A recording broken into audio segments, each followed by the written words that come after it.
Today is part 2 of my series on EMFs, and I'm going to specifically focus on sleeping. So before you go to sleep, you want to make sure that you've turned off all of your electronic devices, even unplugging them, right? And it's best actually if you don't have them in the bedroom at all. Okay, so you want to turn these things off a good hour before you fall asleep, and it just allows your brain time to decompress. So you may have trouble falling asleep, or you may in fact fall asleep, but then wake up later in the night and have a difficult time getting back to sleep. Now, one of the things that the electricity tends to do to our system, and I use electricity and EMF interchangeably, but one of the things electricity tends to do to our system is to erase it, to overwhelm it. And I find that I often have to eat a lot more because it's like it's pulling the nutrients, the vitamins and minerals, like completely right out of my cells. So I like to keep by the side of my bed some carrots or apples. Those are great because then you don't have to brush your teeth after, but you can certainly get up and have a banana. And some of the other things that are useful, actually, because basically what's happened, as I mentioned in the previous video, is that electricity is responsible, they're saying now, for a third type of diabetes.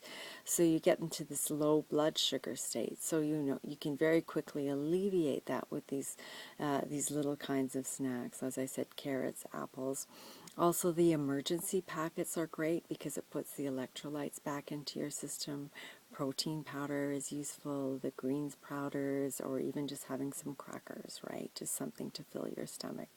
And I find almost always this allows me to get back to sleep easily and effortlessly. So now maybe you don't want to get out of bed and you've been awoken from a deep sleep, and you have to think that your eyes open and your mind is awake, but in fact your body is still asleep. So one of the most useful techniques that I have is to shift my focus and awareness to a place, for example, like my belly button, and just rigidly keep my focus there, keep it narrow, don't focus on my breathing, certainly don't focus on my thoughts. And then in this way, I'm able to lull myself gently back to sleep. It's very effective. I guess it's kind of like a type of meditation.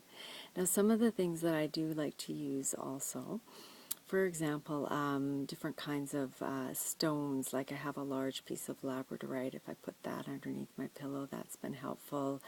I have a large garnet, that works. I also, hematite is great. If you can get a hematite bracelet, that can help too.